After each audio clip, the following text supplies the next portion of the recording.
So, David, thank you for your time today to talk about workplace health and wellbeing. No worries.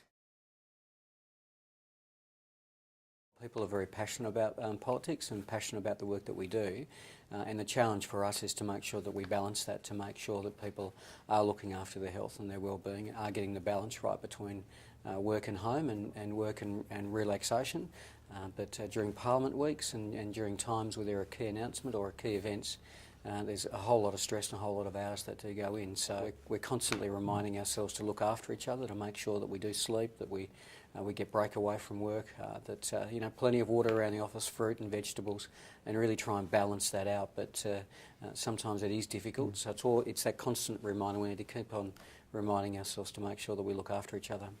So what would you say the current level of perceived awareness is of health and wellbeing in your workplace? Well, I think given the individuals in the office and that they know that whenever there's a fun run or a community event that I'm registering, there is a higher than normal level of awareness, and we try and encourage that. Whereas some workplaces where people, get into the gym gear at lunchtime or before or after work, there's a bit of a laugh and a joke about it. We actually encourage that. We think it's a good thing, and and we sort of celebrate that sort of physical activity, and we try and get as many people in the office registering for those fun runs because it's all a good, healthy competition. Has there been a program previously implemented or activities that have been previously promoted? You mentioned obviously community events and supporting fun runs.